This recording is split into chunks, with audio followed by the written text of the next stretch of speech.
Allez, les débats avec vous, aujourd'hui, donc je vous rappelle, Éric Tegner, journaliste, directeur de la rédaction du nouveau média en ligne Livre Noir, Sophie de Menton, chef d'entreprise, présidente du mouvement éthique, vous étiez avec nous, et Alexis Poulain, journaliste, directeur du Monde Moderne, directeur de la publication du Monde Moderne, éditorialiste sur RT. On attend Nicolas Corato qui est pris dans une manif Hidalgo, voilà, et qui arrive. On va évoquer Éric Zemmour, forcément, la manif pour tous, la discrimination positive. Il était hier à Versailles, un virage, ou en tout cas, peut-être pas un virage, mais il poursuit sa ligne toujours plus à droite. François Hollande peut-il revenir en politique? Interview assez détestable, j'ai trouvé, moi, ce matin dans Le Parisien, aigri, vraiment revancharde. Voilà, peut-il revenir? A-t-il envie de revenir? Il publie un nouveau livre.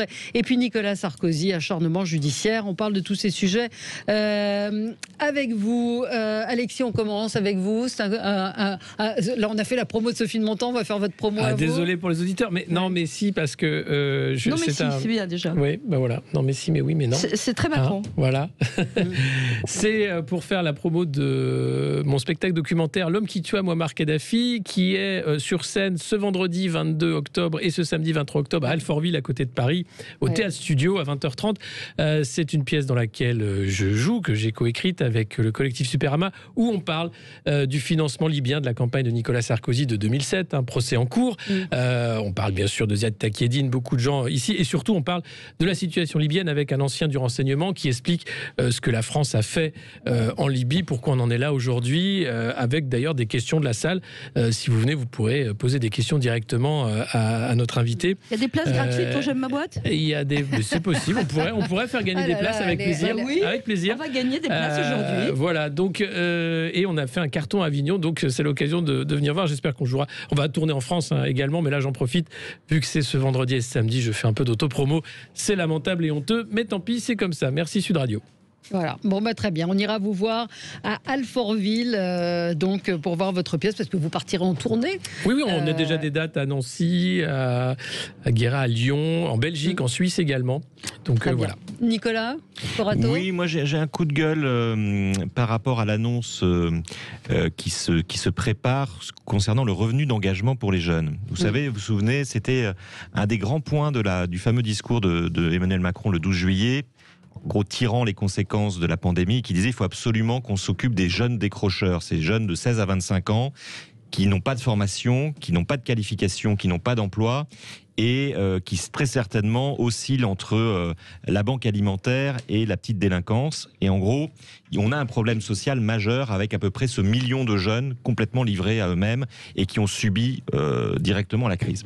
De là était venue l'idée d'un revenu d'engagement, quelque chose de l'ordre de 500 € avec une idée de droit et devoir, c'est-à-dire on vous aide, et 500 € ça reste quand même non pas symbolique mais quand même assez modique, on vous aide et en même temps vous vous inscrivez dans des parcours de retour à l'emploi ou de qualification ou de formation, ce qui correspondait quand même à un vrai besoin social dans ce pays.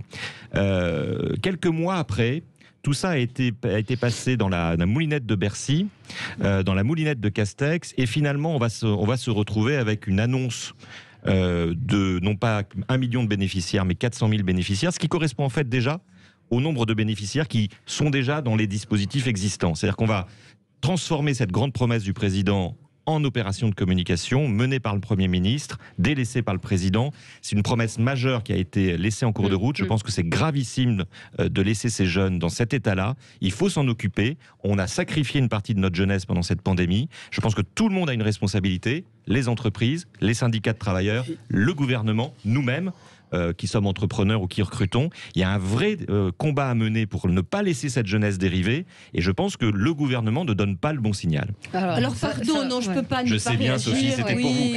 C'était exactement pour la semaine J'aime ma boîte. Voilà, et ça va aller dans le sens de votre coup de gueule, d'ailleurs. Oui, je le fais tout de suite, comme ça ce sera fait. L'État nounou, c'est plus supportable. 500 €, c'est pas nounou. Vous n'avez jamais vécu avec 500 €, Sophie. C'est pas l'assistanat. Je finis.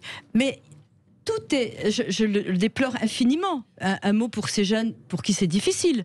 Mais je déplore les gens qui peuvent plus circuler parce que l'essence est trop chère. Je déplore ceux qui peuvent pas acheter de fruits et légumes. Je déplore le fait qu'on peut plus acheter de kiwi parce qu'il y a trop de CO2 et on nous fait la liste de ce qu'il faut acheter ou pas acheter. Ça s'appelle la pauvreté, déplore le fait. Non, c'est pire que ça. C'est un pays où l'État veut compenser indéfiniment les problèmes. Je pense que la solution n'est pas. Je vais vous dire autre chose. Les jeunes, j'ai pas un stagiaire. Ça fait 3 mois que j'en cherche. On n'arrive pas. On est quasi en plein emploi parce que les postes qui sont à pourvoir ne veulent pas être pris par les Français. On est en plein emploi. Donc on marche sur la tête. Il vaut mieux soit mieux les payer, soit recourir à l'immigration. Mais volontiers. Si vous croyez que j'ai pas envie de payer mieux les salariés, c'est n'importe quoi de dire ça. Je veux dire, il y a des marges qu'on doit. Franchement, 1 million de pauvres en plus dans ce pays depuis la pandémie. Qu'est-ce qu'on fait ? C'est comme le salaire minimum pour tout le monde. Et alors, qu'est-ce qu'on en fait de ces jeunes ? Il y a des choses assez concrètes. Moi, j'ai recruté des alternants. Pour le coup, là-dessus, je vais saluer Emmanuel Macron qui a repoussé un peu les aides pour les alternants jusqu'au 31 décembre prochain. J'en ai pris aussi, très bien. Donc quand vous recrutez un alternant aujourd'hui, vous recevez une aide de à peu près 8 000 euros dans l'année, ce qui fait qu'il vous coûte à peu près 350 euros. Mais globalement, en fait, ce qui est intéressant là-dedans, c'est la logique. C'est-à-dire que l'entrepreneur, ce qu'il a envie, évidemment, c'est de mieux payer les gens, de recruter. Et vous avez Simplement, raison. il n'a pas envie de se dire que sur un budget de 4 000 euros, en fait, il y en a 2 500 qui Exactement. On le connaît, ce discours-là. Ça paye un peu les hôpitaux dont on a terriblement besoin en ce moment. Mais je reviens sur l'alternance, vous avez raison. Une parenthèse, on est quand même le pays où il y a le plus de prélèvements et avec. Non, faut revoir les chiffres, je vous assure. Avec des services publics qui fonctionnent pas. Mais ça, que les services publics fonctionnent mal, c'est une réalité. Je reviens sur l'alternance. Vous avez raison avec l'alternance et c'est un vrai succès l'alternance. Mais là, on ne parle pas de jeunes qui sont en état de faire des alternances. On parle de jeunes à 16 à 25 ans qui ne sont pas en formation, qui sont en décrochage scolaire ou universitaire et qui n'ont pas d'emploi. C'est-à-dire des jeunes qui ne sont dans aucun circuit, qui ne sont dans aucun circuit. De revenir justement. C'est le contrat de professionnalisation. Vous verrez. Quelqu'un aujourd'hui peut revenir sur le marché du travail. Et d'ailleurs, l'entreprise est aidée pour ça. Le contrat de professionnalisation, c'est 400 000 jeunes. Le contrat de professionnalisation, aujourd'hui, c'est 400 000 jeunes. Il y a 1 million de gamins de 16 à 25 ans qui sont livrés à eux-mêmes dans ce pays. Qu'est-ce qu'on fait pour les 600 000 qui sont ne sont pas dans les Il y a un reportage, juste rapidement, ce soir sur LCP, il y a un reportage de Bernie Bonvoisin, l'ancien chanteur de Trust, sur les jeunes justement dans la précarité et la pauvreté, qui a regardé parce qu'il est allé voir ces jeunes-là et les faire témoigner. Allez, on continue, on peut continuer ce débat avec vous dans un instant après le journal. À tout de suite. On est ensemble avec vous pour débattre et commenter l'actualité avec Éric Tegner, journaliste, directeur de la rédaction du nouveau média en ligne Livre Noir, des interviews fortes à chaque fois avec des personnalités clivantes. Nicolas Corato, président fondateur clivantes en tout cas, qui ont des opinions tranchées. Nicolas Corato, président du think tank Place de la République. Sophie de Menton, chef d'entreprise, présidente du mouvement éthique, et Alexis Poulain, journaliste et directeur de la publication du Monde Moderne, éditorialiste sur RT France et également chroniqueur sur Sud Radio, éditorialiste sur Sud Radio. Éric Zemmour, toujours plus à droite, en tout cas c'est ce qui semble se dessiner de sa présentation hier à Versailles. Le retour de François Hollande, c'est aujourd'hui dans le Parisien, grande interview avec un livre et une certaine aigreur, et puis Nicolas Sarkozy, acharnement judiciaire. Et puis on pourra continuer ce débat sur l'état nounou qu'évoquait Sophie de Menton, sur le fait que il y a toujours un chèque, quelque chose pour aider les gens. Est-ce que l'État doit être là à chaque fois ? Non, mais c'est très grave parce que d'abord on paie ça. Je veux dire que là, et je suis très inquiète parce qu'on a une période difficile. On a une période difficile pour les entreprises, une période difficile à cause de la pandémie, etc.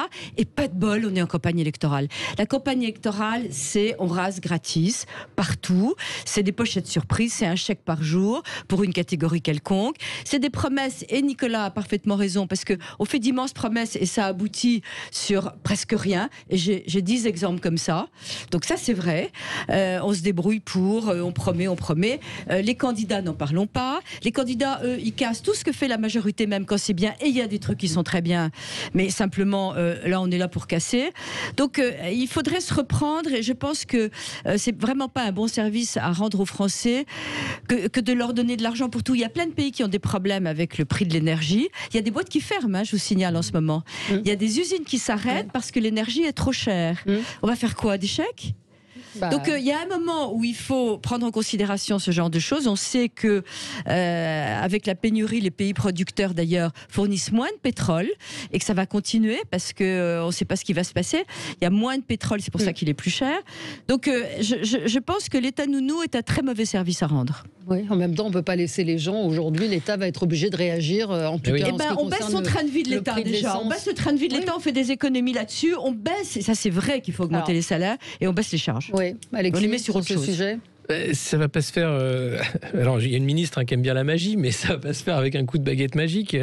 Le problème, c'est où sont les emplois. Je veux bien qu'on dise qu'on va arriver dans le plein emploi, mais pas forcément, parce qu'on a fait le choix de toute façon du chômage de masse depuis des années, parce que ça faisait baisser les prix, parce qu'aussi aujourd'hui, si vous êtes propriétaire de capital, c'est plus facile de faire de l'argent avec de l'argent.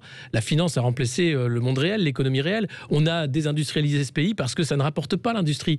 Quand vous avez Alstom qui a une capitalisation boursière qui vaut celle de TikTok, ou à l'époque c'était, je sais plus, Snapchat, on a un problème. C'est-à-dire que ça ne vaut plus rien de produire réellement des choses utiles. On est dans un monde, et d'ailleurs ça ne fait qu'accélérer avec la crise Covid et le Great Reset de Davos, qui pousse à la numérisation, qui pousse à davantage en plus de dématérialisation. C'est pas ça non plus qui va créer beaucoup d'emplois. Vous avez une destruction schumpeterienne d'emplois. C'est-à-dire qu'aujourd'hui on perd plus d'emplois qu'on en crée.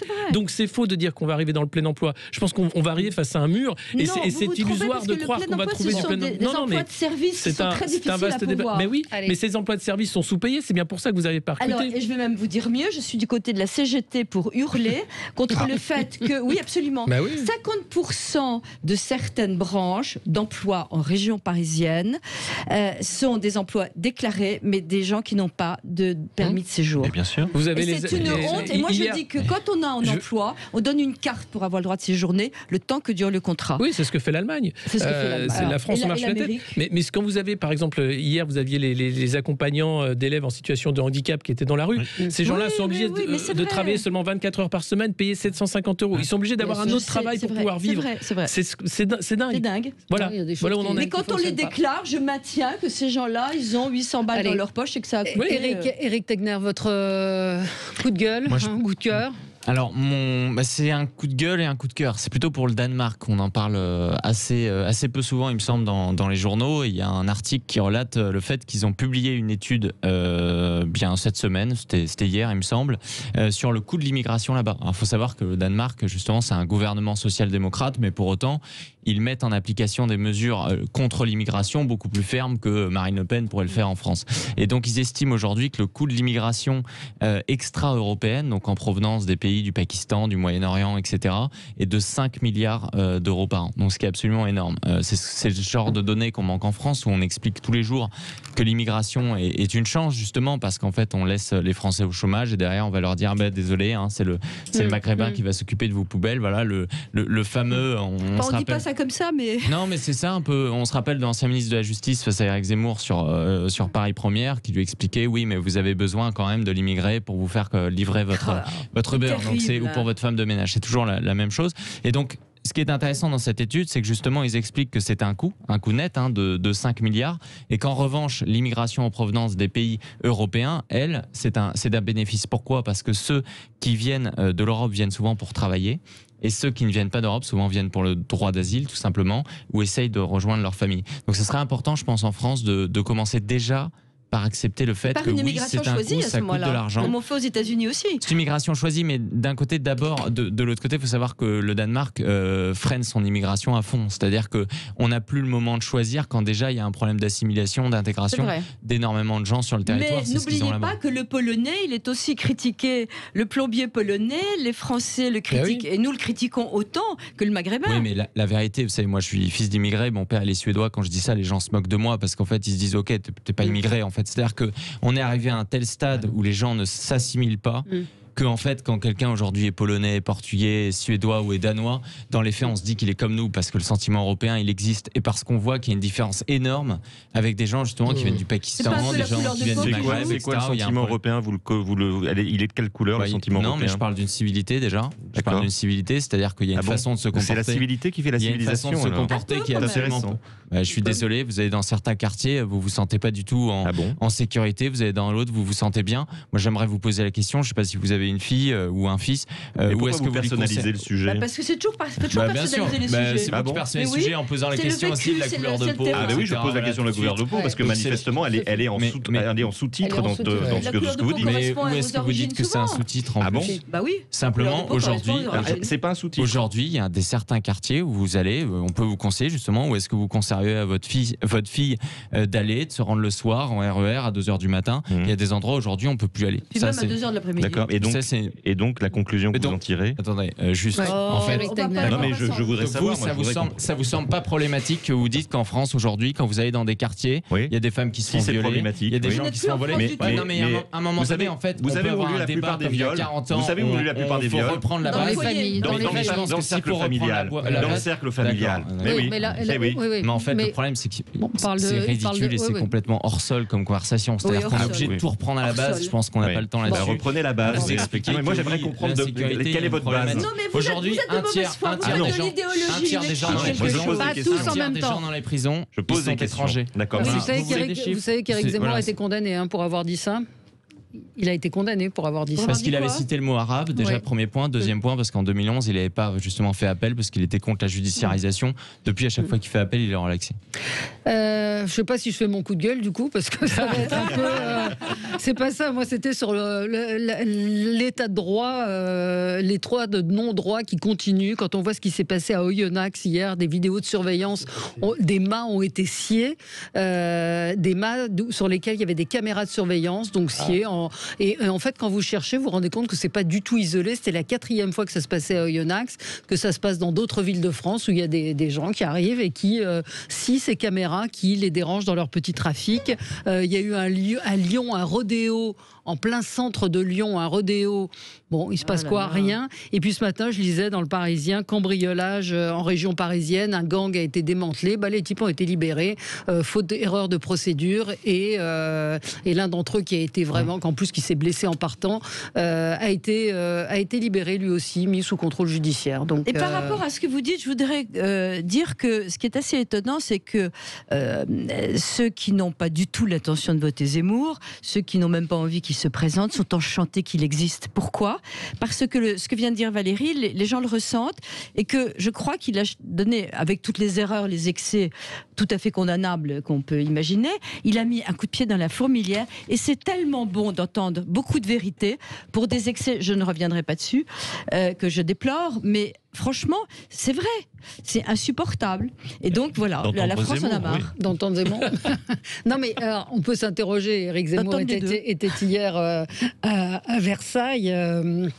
Donc le non-candidat, qui, moi je suis assez fascinée, on peut mettre une parenthèse, et nous-mêmes nous en parlons, mais c'est lui qui donne le là de la campagne, des thèmes. Tous les hommes politiques qui sont interrogés sur les propositions ou les thèmes d'Éric Zemmour. Hier, j'ai regardé vraiment, j'avais la télé allumée toute la journée, il n'y avait que ça. Oui, à la télé, on parle beaucoup d'Éric Zemmour, à la radio, un peu moins, dans la presse encore moins. Mais le titre, il y a eu quand il a sorti son livre, mais parce qu'il sortait son livre, mais beaucoup moins. Et je pense que aussi il y a des rédactions qui s'organisent pour dire il faut pas non plus faire un piédestal à Éric Zemmour, mais il bénéficie quand même de cette classe politique déliquescente. Enfin, on parlait de François Hollande qui sort son livre aujourd'hui. Qui va acheter le livre de François Hollande? Beaucoup de gens achètent le livre d'Éric Zemmour. Non mais ceux qui achètent celui d'Anne Hidalgo, je crois qu'elle n'est pas arrivée à 1000. Je sais pas, mais on est dans un monde où il y a un dégagisme, un courant dégagiste puissant qui est pas nouveau. C'était déjà le fuel de la famille Le Pen. Lui, il arrive un peu comme un coucou, j'ai envie de dire. Il récupère finalement le travail de fond de la famille Le Pen à un moment où Madame Le Pen choisit de devenir respectable. Lui va dire non, je crois que c'est pas le moment. Au contraire, il va falloir passer la deuxième, passer la troisième. Et là, il a devant lui un boulevard parce qu'il est le seul, effectivement, à avoir ce discours, parce qu'il est le seul aussi à dire la politique, c'est une affaire d'idées et de convictions. Et beaucoup de gens n'ont plus d'idées ni de conviction. Emmanuel Macron en est, je pense, l'illustration parfaite. On a un président qui n'est rien, qui ne représente rien. Le bouquin de David et l'homme, L'être et le néant, ça montre quoi? Un affairiste, un petit marquis qui s'est arrangé pour devenir président de la République avec les milieux d'affaires qui l'ont propulsé là. Donc évidemment, les Français en ont ras-le-bol de se trouver gouvernés par des gens qui ne servent à rien. Et des sujets de fond qui sont devenus tabous. L'immigration est tabou. Il a été élu par les Français il y a un moment. Mais il a été élu, il n'a jamais été élu avant la présidentielle. Il n'a jamais été soumis à un scrutin. Ce qui est d'ailleurs un des problèmes de Zemmour. Oui, eh bien, Macron leur a servi le pire des partis politiques. Alors, il a fait la fusion du PS et de LR. De ça, je pense que c'est une discussion que c'est très exagéré. Oui, mais c'est très exagéré. Sur Macron, il a géré des crises. J'aimerais savoir qui aurait fait tellement mieux. N'importe qui. Écoutez, je ne vais pas rentrer là-dedans, peut-être, mais je ne crois pas. Il n'a pas été. Oui. Hollande, il n'a même pas pu se représenter. Éric Tegner. Moi, je me suis rendu avec mon équipe à Nîmes et à Béziers, justement, pour essayer de voir ce qu'il en était sur le terrain. Parce que ce qu'on entend aussi beaucoup, c'est oui, mais c'est à cause des médias, parce qu'il n'y a rien, il n'y a personne en concurrence. La vérité, c'est que le discours d'Éric Zemmour, il correspond à un besoin et à une demande des Français. C'est ce que je dis. Et je vous dis, quand je suis allé à Nîmes et à Béziers, les gens, ils ne sont pas là pour faire dédicacer leur bouquin. Hein. Ils veulent que Zemmour soit candidat. Et ils veulent que Zemmour soit président. Dans le petit milieu parisien, il y a cette petite gêne de dire à Éric Zemmour, est-ce qu'il pourrait être président, est-ce qu'on y croit, etc. Mais là-bas, vraiment, je vous ai dit, on a fait une 50aine d'interviews sur chaque déplacement. Il n'y en a aucun qui pense qu'il ne peut pas gagner. Ils veulent tous qu'il gagne, ils pensent tous qu'il peut gagner. Pourquoi ? Parce que ça correspond à ce qu'ils veulent et à ce qu'ils entendent. Mais ça correspond à la dynamique des sondages. Après, on en pense ce qu'on en veut, mais il y a en tout cas... c'est énorme. C'est énorme. Et les gens ne lisent pas tous les sondages. C'est-à-dire qu'à un moment donné, c'est que ça imprime complètement. Justement, moi je pense pas qu'il y ait d'excès. Les Français, à un moment donné, ils collent complètement. La preuve, c'est que le mois dernier, tous les pseudo-scandales, toutes les polémiques, etc., au contraire, en fait, ça l'a renforcé. Parce que les gens, ils se disent, au moins, lui, il s'y connaît peut-être pas sur tous les sujets, l'économie, etc., mais il y a un thème, c'est l'immigration. Ce thème-là, il nous parle. Et sur ce thème-là, on sait qu'il ne flanchira pas. Pour moi, alors je voudrais que Nicolas mais je vais partager l'enthousiasme en tant que petit milieu parisien de mon voisin de droite, mais pas avec la même analyse. Moi, je crois que la candidature d'Éric Zemmour, puisqu'il est candidat, enfin, je pense qu'on peut le dire à sa place. On va le dire à sa place. La candidature. Sophie et moi prenons ce pari qui n'ira pas. La campagne d'Éric Zemmour est une campagne très sérieuse qui fait penser au positionnement d'Emmanuel Macron en 2017, quelqu'un de très disruptif, quelqu'un qui clive, quelqu'un qui fait un hold-up dans un camp politique, et le hold-up, c'est au RN qui le fait, quelqu'un qui, d'une certaine manière, arrive tout seul, sans parti, de manière très légère, sans contrainte particulière, avec des financements dont personne ne connaît l'origine, parce que ça aussi, c'est une question. Pour l'instant, il n'a pas de financement. Ah bon, il n'a pas... Ah bon. Alors, sur le gars, pour l'instant, il y a 300 000 euros de mais ce qui est très peu. Oui, 300 000 euros pour un multimillionnaire. Mais cette candidature à cette campagne est très sérieuse politiquement, et moi je regrette et je remarque que personne n'en prend la mesure dans le champ politique, je dirais, plus traditionnel. Non, parce qu'ils n'étaient pas prêts. Personne n'est prêt à répondre. Et moi, je prends Zemmour très au sérieux. Et je prends les gens qui vont le voir très au sérieux. Il a un électorat. Il a un électorat qui danse la danse macabre, parce que ça fait partie aussi des périodes un peu millénaristes, un peu folles, où on se libère la parole, on libère les esprits, et on commence à dire un peu n'importe quoi, où on cherche des scalps, où on cherche des boucs émissaires, et ça, on devrait s'en saisir. Mais il y a une petite différence, juste 10 secondes. Vous allez répondre, on va continuer dans un instant, c'est la pause, on se retrouve tout de suite. Allez, sur Sud Radio, avec vous, ça vaut le coup aussi pendant la pub, mais on vous dit quasiment tout, voilà. On est avec vous jusqu'à midi, on parlait d'Éric Zemmour, donc avec Éric Tegner, vous confirmiez sur le terrain qu'il y a une adhésion, en tout cas, en même temps, c'est les gens qui se déplacent pour le voir. Bien sûr, et qu'en fait, il a toujours un coup d'avance, c'est-à-dire qu'il y a 2 mois, les gens le méprisaient, sauf que lui, il savait qu'il voulait y aller, il n'y allait pas pour avoir des bouquins, contrairement à ce que les gens pensent, ça fait longtemps qu'il a mûri la décision, et il y a quand même ce fameux dicton qui dit que la France, elle se donne à celui qui le veut le plus. Ensuite, il y a beaucoup de gens aujourd'hui qui méprisent en disant il n'a pas de projet, il n'a pas de proposition, sauf qu'Éric Zemmour, à la différence d'Emmanuel Macron, on sait ce qu'il pense, il n'a pas besoin aujourd'hui de faire des propositions, il les fera au mois de janvier, parce que s'il les fait maintenant, de toute façon, on va lui piquer ses idées, on voit bien, même Macron, il en reprend. Donc ça, c'est une logique, c'est-à-dire qu'il avance. Est-ce qu'il va pas, on est quand même à plus de 6 mois de l'élection présidentielle. Alors il peut s'user, évidemment. Il y a une sorte de course au buzz, Alors on a dit ça sur CNews au début, c'est-à-dire que franchement, même moi j'étais surpris, je me suis dit comment il va tenir 1 heure par jour à ne pas lasser les gens. En fait, je ne crois pas qu'avec Éric Zemmour, on puisse dire que son problème, c'est qu'il va s'essouffler. Il est cultivé. Il a pas mal de problématiques sur cette campagne, mais à mon avis, ça va pas être celle-là. Les thèmes vont se faire autour de lui. Effectivement, il y a zéro concurrence autour, qui participe à un sentiment de dégagisme, et qu'en même temps, contrairement à Emmanuel Macron, on se dit pas que ça serait une arnaque, ça serait un hold-up, parce qu'Éric Zemmour, il a absolument tout écrit, il a tout dit. En fait, c'est quelqu'un qui se contente de redire les mêmes choses qu'il dit depuis 30 ans. Vous parlez d'Éric Zemmour comme les fanatiques d'Emmanuel Macron parlaient du candidat Macron. Je suis assez sidéré. Je suis assez sidéré par ce sentiment qui est sans nuance par rapport à un phénomène politique. C'est-à-dire que moi, j'ai mis des nuances. Non, mais vous êtes allé ou pas? Sophie, vous étiez rencontrer ou vous vous contentez de. Mais non, mais moi, vous savez, je reste dans le 6e arrondissement et avec ma fille, puisque vous personnalisez le sujet. Je veux bien rajouter quelque chose, mais il y a évidemment, si on va avoir un meeting d'Éric Zemmour, vous connaissez la psychologie des foules. Vous allez voir qu'il y a évidemment un engouement, puisque les gens qui sont là pour voir leur candidat, qui n'est pas déclaré candidat. Mais moi, j'y vois en fait un peu le sorte de némésis d'Emmanuel Macron, c'est-à-dire qu'il arrive, il est plus connu qu'Emmanuel Macron, mais il n'a jamais été soumis à un vote populaire, il n'a jamais eu de fonction élective, exactement comme Emmanuel Macron. Il n'a pas de parti. Il va avoir des financements baroques, hétéroclites, sans doute de la part de financiers, c'est déjà le cas de Charles Gave, et d'autres vont s'y mettre là. Les Français sont peut-être échaudés par le vote Macron. Ils ont voté pour un inconnu, quelqu'un qui n'avait pas fait ses preuves au niveau local, que ce soit au niveau régional, au niveau d'une mairie, même au niveau d'une députation. Et là, on referait la même erreur avec Éric Zemmour. C'est-à-dire, certes, on le connaît davantage parce qu'il a écrit, parce que lui connaît ses idées, mais au final, qui est derrière Éric Zemmour? Quelle sera l'équipe derrière lui? Non mais vous savez, c'est vous dites que les Français pensent que les politiques pensent que c'est compétent, ils voteront Macron. Ne faisons pas. Je voyais l'autre jour sur je ne sais plus où un sujet qui était où on sera Éric Zemmour dans 6 mois. Personne n'en sait rien. Donc débattre là-dessus ne sert à rien. C'est important de débattre du phénomène politique parce que ça en dit long à la fois sur le système médiatique, sur le système politique et sur la déshérence idéologique du débat politique. Et c'est là où je reconnais vraiment l'intérêt d'une candidature Zemmour, c'est qu'il est là pour dire la politique, c'est des idées. Vous avez arrêté d'avoir des idées, vous êtes des technos, vous êtes des gestionnaires. Il le dit même contre son camp, on l'a vu chez Ménard à Béziers. Ménard était très sympa et qu'est-ce qu'il a pris, Zemmour Ménard est arrivé derrière, il s'en est pris plein la gueule en disant non mais en fait les Français ils s'en moquent de savoir ce que tu vas faire tout de suite sur la TVA, sur l'énergie. Ils veulent une vision. Et d'ailleurs il a cité Édouard Philippe en disant qu'Édouard Philippe avait dans le fond, c'est ce qu'il a dit hier soir à Versailles, il a dit Édouard Philippe, il a une phrase géniale qui est la plus parfaite pour définir ce qu'est le rôle d'un chef d'État, c'est que le chef d'État il prend très peu de décisions, mais il dresse un cap clair, une vision, et il vérifie que toutes les décisions autour de lui qui sont prises correspondent à cette vision. Et c'est exactement ça. On a un auditeur qui dit, vous avez raison Nicolas Corato, il y a un côté gourou, un petit peu comme il y avait eu avec Emmanuel Macron.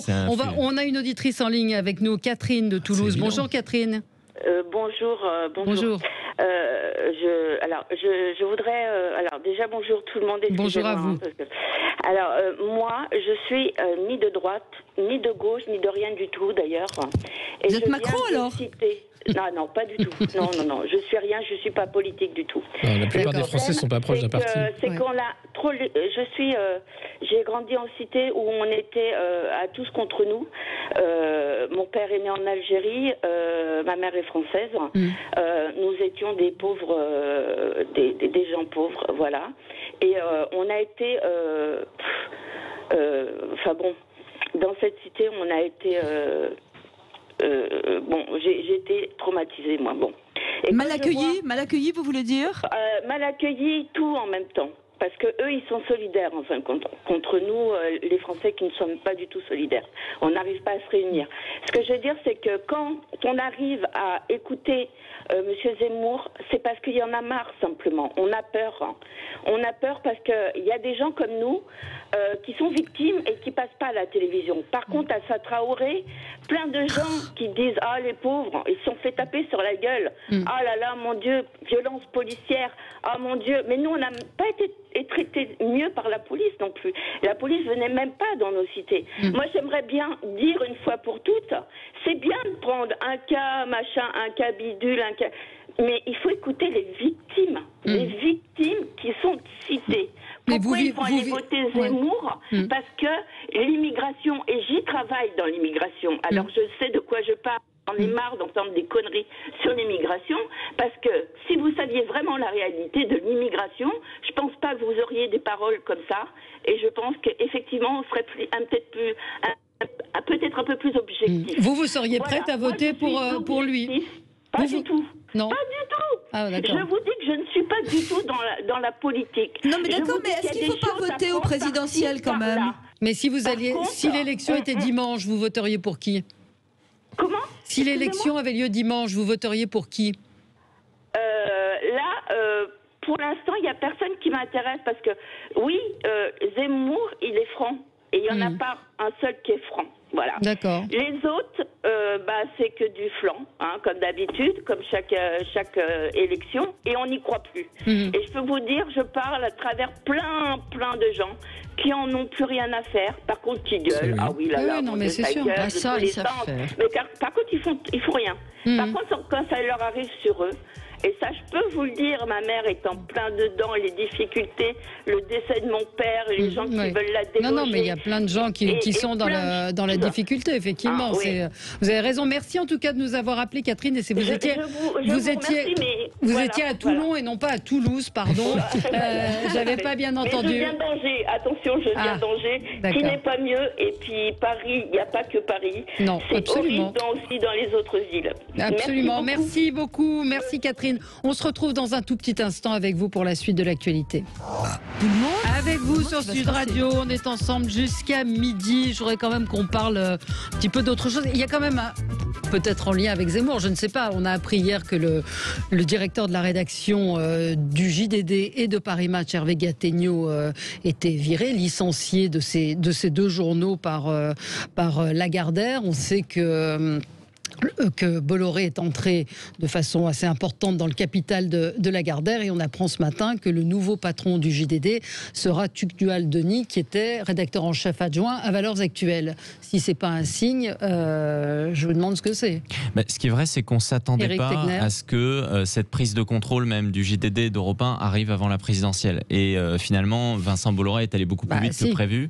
Je pense parce qu'il a des arguments par rapport à Lagardère. Oui, mais au début, on se rappelle de la montée en puissance de Bernard Arnault, porté par Emmanuel Macron, qui avait bloqué tout ça. Et finalement, Bernard Arnault s'est fait trahir par Lagardère. Ce qui est intéressant, c'est... Alors, d'un côté... Vous n'avez pas envie d'y aller aussi au final. Il y a peut-être eu... Oui, parce qu'en fait, c'était pas forcément une opération d'ailleurs financière très intéressante. Il faut savoir que Vincent Bolloré, aujourd'hui, il est dans une opération où il se recentre sur les médias. Il est en train de revendre son activité logistique qui était le cœur de son business. Les ports en Afrique aussi. En Afrique, il y a un procès au Togo pour corruption aussi. C'est pour ça aussi qu'il s'en va, mais il va récupérer à peu près 2 à 3 milliards d'euros de cash. Après, il faut savoir que Tugdual Denis, c'est un journaliste qui est extrêmement compétent, qui a été remarqué aussi pour 2 ouvrages, un sur Fillon et un sur Édouard Philippe. Donc, il a des bons réseaux au centre droit. Je pense que le JDD restera sur une logique de centre droit, mais arrêtera tout simplement d'être un organe, quand même, il faut le dire, au service de Valeurs Actuelles a été très diabolisé parce que je suis désolée, il est très à droite, c'est vrai, mais il y a de très bons articles, de très bons papiers dans Valeurs Actuelles. C'est comme dans Playboy. Alors, non, mais c'est un magazine. Je voulais juste préciser que je pense qu'il n'y a pas beaucoup de grandes démocraties dans le monde où on a autant de mouvements capitalistiques et rédactionnels à si peu de temps d'une élection présidentielle. Regardez ce qui se passe en Allemagne, aux États-Unis. Il y a un problème dans ce pays d'actionnariat de la presse. Si on avait une presse à gauche, Sophie, franchement, ça se saurait, malheureusement. Alors, vous êtes majoritaire. Allez, disons-le. Arrêtez de faire semblant. Vous êtes majoritaire.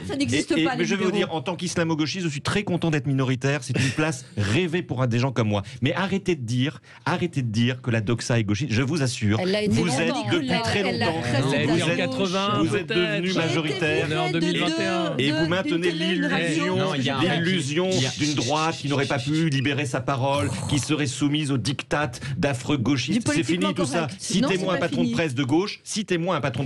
Aujourd'hui, il n'y en a pas un seul dans ce pays. France Info et France Inter sont entièrement à gauche. Mais enfin, regardez les patrons chroniques. Vous avez mais vous croyez que Nicolas Demorand est un affreux gauchiste? Léa Salamé, gauchiste. Ne vous insultez pas. D'abord, je n'insulte pas la gauche. On était à gauche. C'est pas des affreux gauchistes. La presse était à gauche. Mais c'est pas vrai. C'est un choix. Il y avait pas Le Monde propriétaire Xavier Niel. Xavier Niel, il est parti. Les propriétaires n'influent pas sur la ligne. Mais non, jamais. Pour vous, si on n'est pas indigéniste, on est d'extrême droite. Xavier Niel a racheté Le Monde pour faire de l'argent. C'est bien connu. Non, mais c'est un excellent investissement. Alors, attendez, Voilà. Donc moi je dis simplement que nous sommes le seul pays. C'est quand même très méprisant pour les journalistes qui bossent dans ces rédactions. On a le droit de parler vrai sur Sud Radio. Oui, on peut parler vrai. Vous me dites qu'il n'y a aucune influence des actionnaires sur les lignes éditoriales des journaux. Mais très bien, je prends acte. Oui. Non.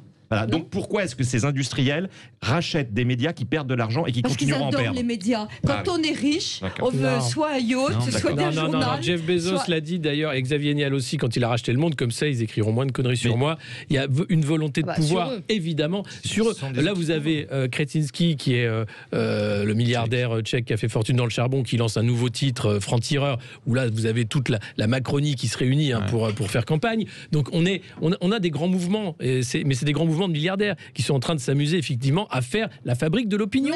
Les sondages en font partie, les grands médias en font partie. 9 actionnaires. Non, mais vous avez. Non, c'est pas du complotisme, je suis désolé. On a en France un problème sur l'actionnariat des médias, et nous qui sommes médias indépendants, on peut vous le dire, c'est difficile de trouver des gens qui sont actionnaires. Et aujourd'hui, une loi de 93 ou 94 sous Balladur a permis à des gens dans l'industrie de devenir actionnaires majoritaires, ce qui n'est pas le cas ailleurs. Donc nous, on a le groupe Dassault, propriétaire du Figaro.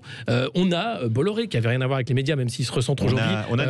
On a Bouygues, etc. Et ça fonctionne avec finalement une concentration aux mains de quelques-uns mais un nombre de titres de presse impressionnant. Non, c'est pas très nouveau. Mais Bolloré, je pense. Mais je parle pas de droite ou de gauche, je parle d'argent ici. Simplement d'argent. Si on parle d'argent, moi ce que je trouve très intéressant, c'est que Bolloré, pourquoi il fait tout ça, pourquoi CNews, etc. Parce qu'il a compris que justement la presse en France était trop homogène. Qu'il a compris que la majorité du peuple français aujourd'hui basculait à droite et qu'il n'y avait pas de médias de droite. Et donc, juste d'un point de vue business, si vous pensez que il a fait Fox News. Il a des valeurs. C'est quelqu'un qui est complètement capable, à un moment donné, d'investir pour gagner de l'argent. C'est bien tout le problème, parce qu'une chaîne d'info continue ne devait pas être une chaîne d'opinion, c'est dans le cahier des charges. Là, le CSA n'a pas réagi. C'est que les Français ne croient pas dans le fait qu'il y a une information objective. Quand BFM TV, de façon objective, parle de Fillon chaque jour pendant la campagne présidentielle, je suis désolé, c'est pas objectif. C'est une façon d'influencer les choses. C'est-à-dire qu'ils en ont marre, les Français, d'entendre des gens qui leur disent Zemmour tous les jours, c'est pas objectif non plus. Désolé, Marc-Olivier Fogiel, on connaît ses positions sur la GPA, etc. Après, derrière, il dirige BFM TV, qu'on ne me sorte pas que BFM TV fait pas d'opinion. Non, mais tous ils font ça. Vous dites Zemmour. Moi, j'ai regardé, j'ai zappé hier toute la journée en regardant. Il y avait que du Zemmour, que ce soit LCI, que ce soit BFM, que ce soit CNews. Moi, je voudrais revenir juste à ce point-là. Je remarque simplement, c'est un fait, pour le coup objectif, que nous sommes une des seules démocraties où on change la donne capitalistique des principaux médias quelques mois avant les grandes échéances. C'est qui ont d'abord ? C'est pas anodin. C'est qui ont. Enfin, je veux dire, ceux qui... Les règles du jeu permettent de faire ce genre de concentration. C'est bien président de la République. Bien sûr. Je trouve ça intéressant. On n'est pas dans une dictature. Non, parce que pas du tout. Si on était dans une dictature, pour le coup, Bolloré, il n'aurait jamais pu faire ce qu'il a fait. Mais faisons le constat qu'aujourd'hui, les médias français, et c'est une exception française, les médias français appartiennent à des groupes industriels ou économiques qui d'ailleurs ont des intérêts dans le traitement d'affaires avec l'État. Pardon. Mais quand vous êtes le patron de SFR, ça vous intéresse quand même l'attribution des fréquences hertziennes de 5G. Parlons du groupe Bolloré. À Havas, quand même, les conseillers de Havas qui sont en cabinet ministériel, ils sont nombreux. Donc ils jouent sur tous les tableaux également. D'un côté, les médias, et de l'autre côté, je conseille Castex, je conseille Macron avec les anciens d'Havas. C'est impressionnant. Allez, il faudrait qu'on dise quelques mots quand même de ce retour de François Hollande. Hollande qui tacle notre président de la République, une grenouille sur des nénuphars, une petite chose. C'est dans un livre donc qui paraît aujourd'hui, je crois, et c'est une interview dans le Parisien. Voilà. Le livre s'appelle Affronter. C'est marrant parce que c'est François Hollande et l'affrontement, c'est deux concepts assez différents. Et dans son livre, il passe son temps à balancer en fait sur alors la gauche et ses combats prix Crocolin inutiles. Macron, c'est lui on doit Macron à François Hollande quand même. Oui. C'est lui qui l'a pas vu venir, c'est lui qui l'a. On peut le remercier pour ça. On peut le remercier. Merci François Hollande. Et ça, on parlait de spécificité française, mais je crois qu'en France, on est un des rares pays démocratie occidentale européenne où les has-beens en politique sont là de manière perpétuelle, comme des zombies. Généralement, quand vous faites un petit tour en politique, vous faites comme Tony Blair après, vous faites des conférences, vous planquez de la thune dans les paradis fiscaux, mais vous arrêtez de faire de la politique. En France, on peut faire les deux et on continue de donner des leçons à tout le monde. Qui va lire Hollande ? Mais c'est bien la question. C'est pourquoi pour en parler. Parce qu'il a envie. Non, la question c'est pourquoi en France on est aussi capable en fait d'accepter ce genre. Ségolène Royal qui se présentait encore pour être sénatrice. Enfin, à un moment, ces gens-là ne comprennent pas. C'est vrai, Alexis, mais il y a quelque chose d'intéressant, c'est que les Français, par exemple, et ça m'a toujours étonné aussi, idolâtrent leurs hommes politiques morts ou qui sont partis. Ils les détestent quand ils sont en place, mais ils sont au bord de l'attentat, enfin pour quel qu'il soit. Hein. Et puis, ils s'en vont, ça va un peu mieux, ils meurent, c'est des idoles. Hollande, je ne suis pas sûr qu'il ait repris... Regardez la popularité de Jacques Chirac, qui était très impopulaire et qui est devenu finalement un saint laïque. Chirac comme Sarkozy, ça avait un lien. C'est la phrase de Sarkozy qui dit ce qui compte, c'est d'avoir un lien avec les Français, qu'il y ait de la haine, de l'amour. Il ne faut pas que ce lien soit rompu avec Hollande, il n'y a jamais eu de lien. Sa stratégie, c'est de dire peut-être qu'Anne Hidalgo sera empêchée d'une manière ou d'une autre de se présenter. Il la soutient quand même très mollement. Que François Hollande imagine qu'il a encore un destin présidentiel, ça j'en suis certain. Je ne vois pas comment il peut en être autrement. Voilà. Mais de la même manière que je pense que Nicolas Sarkozy, si l'occasion se présentait, serait là. Je crois que les réseaux hollandistes au sein du PS sont importants. C'est resté. Vous avez une partie qui est partie à la Macronie, bien entendu, mais ce qui reste du PS, c'est aussi l'héritage de François Hollande. Il ferait mieux de s'arrêter à Cazeneuve. Cazeneuve était quelqu'un de bien à gauche, pas tous. Mais vous voyez, François Hollande, il avait l'occasion. Il ne fallait pas qu'il refuse l'obstacle en 2017. Affronter, c'est le titre de son livre. C'est lui qui n'a pas affronté la réalité. C'est lui qui n'a pas affronté sa responsabilité de président sortant. C'est lui qui a finalement été responsable de l'état du pays aujourd'hui, l'état du système politique aujourd'hui, en laissant ce vide énorme et unique d'un président qui n'ose pas se représenter, même pour faire 5%. Je trouvais ça la seule chose de bien qu'il ait faite. C'était sa responsabilité première politique pour ne pas laisser son camp politique et faire le bilan. On ne se représente pas qu'on a été aussi mauvais. Il avait dit, souvenez-vous qu'il avait dit, si le taux de chômage... je vais vous dire, on n'en serait peut-être pas là aujourd'hui si c'était présenté. Je pense que la donne ne serait pas complètement la même. Non, mais je pense qu'à gauche, en tout cas, la gauche se serait reconstruite sur les ruines de cette candidature de François Hollande. Il a laissé la gauche orpheline, non pas d'un programme, mais d'un bilan et des conséquences tragiques de ce quinquennat tragique. Mais il en est responsable. Donc aujourd'hui, quand il dit c'est une gauche micropiline, les candidatures sont lilliputiennes. Je vais vous dire, moi j'ai entendu 2 anciens présidents s'exprimer dernièrement sur le contexte politique actuel. François Hollande, le règne de l'anecdote. Et Nicolas Sarkozy, qui est le seul à droite à avoir porté un discours très fort contre Éric Zemmour. Moi, j'attendais de la parole de l'ancien président François Hollande, ancien président de gauche, qu'il porte justement une parole forte contre Éric Zemmour. Ce matin, dans le Parisien, qu'est-ce qu'il nous dit? Que Éric Zemmour, ça n'existe pas, que c'est une anecdote et que ça n'a aucune existence. C'est irresponsable. Ce président de la République est irresponsable et je le dis avec d'autant plus ferveur que je l'ai beaucoup soutenu. On n'est pas dans une émission politique sur un plateau, j'ai pas envie de me battre à ça, mais c'est tellement exagéré. Je suis désolée, on peut pas dire ça. Ah ben si. Non, on peut pas dire ça, c'est un président. Ben parce qu'il a fait énormément. Vous êtes dans le respect de la personne inconditionnelle. Alors, vous voulez que je vous dise pourquoi? Parce que c'est le premier gouvernement pro-entreprise qu'on ait jamais eu. Oui, mais là, vous êtes dans votre pro-entreprise, pardonnez-moi. Combien ça a coûté? Non, alors là, j'ai fini ma phrase. Pro-entreprise, c'est pour tous les Français. C'est la première fois qu'on a considéré que l'entreprise, il fallait la valoriser, il fallait qu'il y ait de l'emploi, il fallait les aider. Ils ont été, je suis désolée, ils ont sauvé les boîtes. On est le pays qui s'en est le mieux tiré après la pandémie. C'est pas un quinquennat de gauche. Ah bah non, c'est pas un quinquennat de gauche. Allez, on marque une pause et on se retrouve dans un tout petit instant avec vous. On parlera de Nicolas Sarkozy. À tout de suite.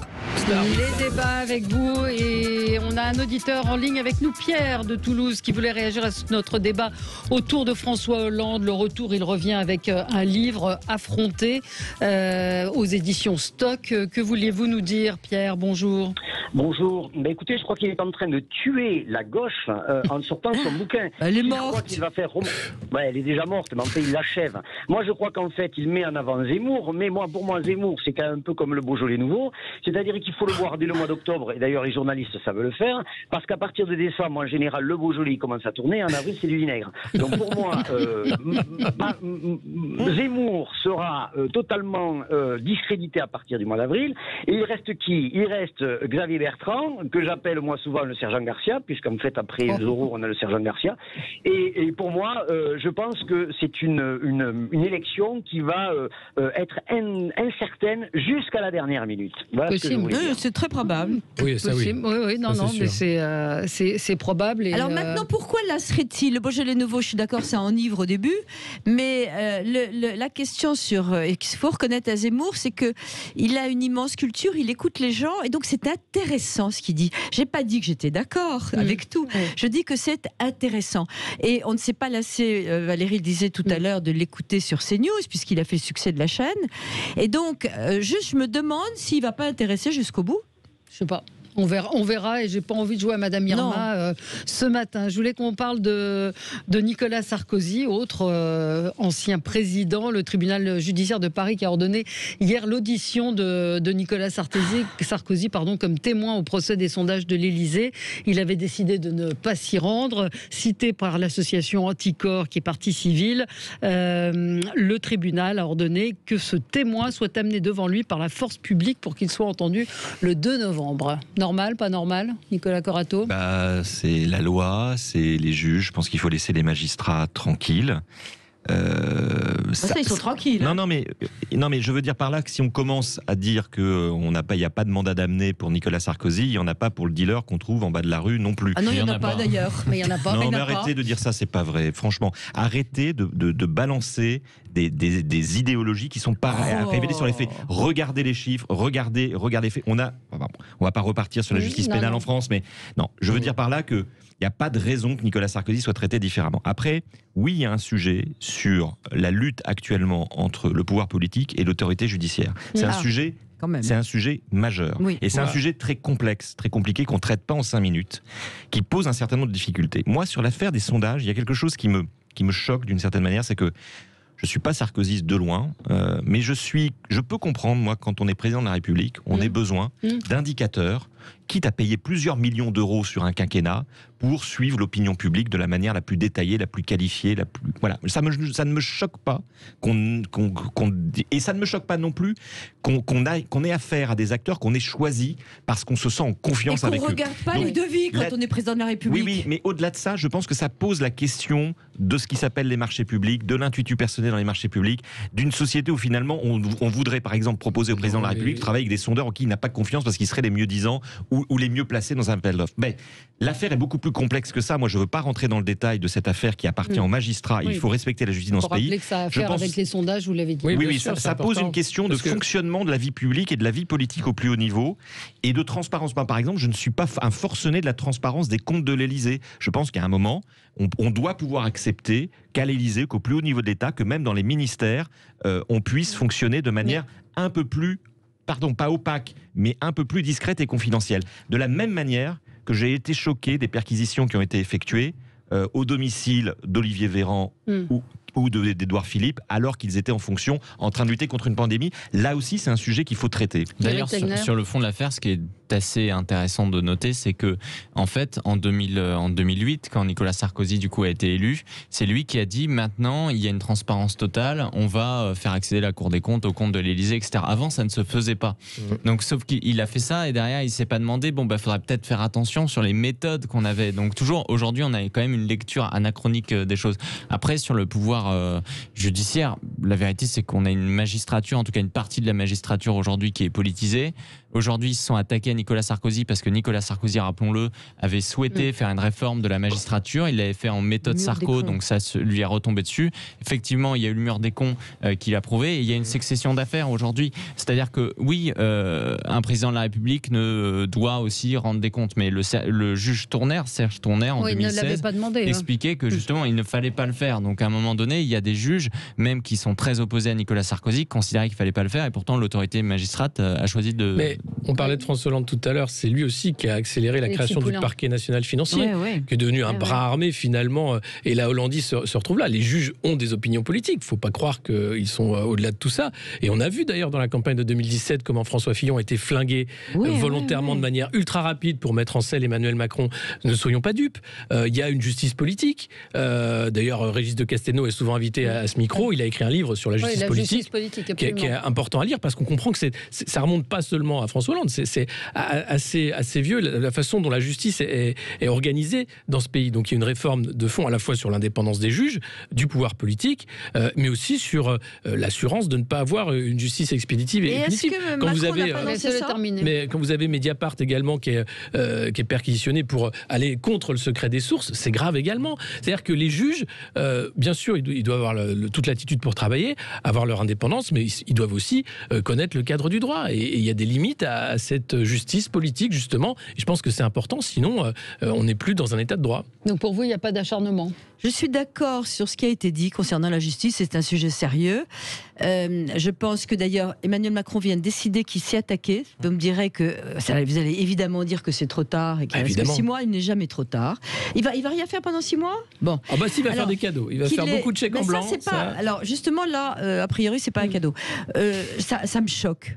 Je peux vous dire pour Sarkozy, alors je ne parle que pour moi, même au-delà de ce qu'on vient de dire sur la justice qui m'inquiète beaucoup, je suis très choquée qu'on fasse ça en disant puis s'il vient pas on lui mettra des menottes, on ira le chercher avec 4 personnes. Ça me choque considérablement et sinon je reprends ce qu'a dit Nicolas et je suis tout à fait d'accord avec ça. Ouais. On est ça va pas. Non, c'est choquant ou pas? Est-ce qu'il y a acharnement? C'est la question. Est-ce qu'on connaît suffisamment le dossier pour le dire? Non, mais c'est humiliant, c'est humiliant pour lui. C'est humiliant aussi pour les Français et les citoyens de voir qu'un ancien président de la République se retrouve mêlé à tant d'affaires correctionnalisées. On parlait de François Hollande. On doit lui reconnaître une chose, c'est que à ce stade, François Hollande, ça fait maintenant quasiment 5 ans qu'il est sorti de son mandat. Il n'y a pas une information judiciaire ouverte contre François Hollande. C'est possible d'être président de la République et d'avoir des relations apaisées avec la justice. Il est tellement apaisé. Non, mais arrêtez de dire ça. Vous n'avez pas le droit de dire ça. Quand on n'est pas d'accord avec vous, on est un journaliste de gauche. Quand on n'est pas d'accord avec Nicolas Sarkozy, on est un juge de gauche. Sur le PNF, c'est important de rappeler les origines hollandistes du PNF. Le PNF, c'est quand même Vous ne pouvez pas expliquer que les médias sont de droite parce qu'ils sont dirigés par des chefs d'entreprise de droite et après dire ah ben non, ça ne change rien qu'Hollande ait créé le PNF, qu'il y ait tous ses amis qui soient dedans, etc. Il y a une indépendance. Amis. Citez-moi les amis de François Hollande qui sont au PNF. Ça, c'est pas faux. Les anciennes directrices de cabinet bien sûr, qui étaient chez Marisol Touraine, il y avait du monde comme ça. Mais il faut citer les noms quand vous avez... Non, mais je suis pas un spécialiste. Mais alors si vous n'êtes pas un spécialiste, abstenez-vous. Abstenez-vous. Non, moi c'est pas moi qui viens de dire qu'il y a des amis de François Hollande au PNF. Non, vous dites mais citez les noms, soyez factuels. Champrenault, Madame Champrenault. Je cite le nom de Madame Champrenault, par exemple, qui était en cabinet et qui se retrouve... Voilà. Mais je pense pas qu'il y ait un acharnement. Le problème, effectivement, c'est de dire pourquoi autant d'affaires autour de Nicolas Sarkozy. Et je vous invite à venir voir vendredi et samedi ma pièce, L'homme qui tuait Muammar Kadhafi, sur le financement de la campagne de 2007. C'est le problème aussi du financement des partis politiques. Oui. C'est le problème aussi de la République sondagière. C'est un problème de fond, de dire mais pourquoi il n'y a pas une campagne qui n'est pas entachée de malversation. Rappelez-vous, la campagne Chirac-Balladur, finalement, le Conseil des sages a dit non, mais on ne va pas les attaquer, sinon c'est la République qui s'effondre. Mais tout le monde croque. Emmanuel Macron, personne n'est allé chercher où sont passés les millions de la banque d'affaires. C'est des travaux dans la maison du Touquet. Bon, il y a eu plein de cadeaux pour la campagne. Et quand vous avez la commission des comptes de campagne, c'est une blague. Et ceux qui ont financé ils n'ont pas les moyens. Aussi. Mais bien sûr. Les riches donateurs qui étaient personne veut savoir. Étayés justement des opérations. Vous allez chercher les cartons, vous allez trouver des affaires dans toutes les campagnes. Allez, c'est fini pour aujourd'hui. Dans un instant, c'est André Berkoff qui recevra Vincent Jauvert pour son livre La Mafia d'État qui est paru aux éditions du Seuil. Très bonne journée. À demain sur Sud Radio.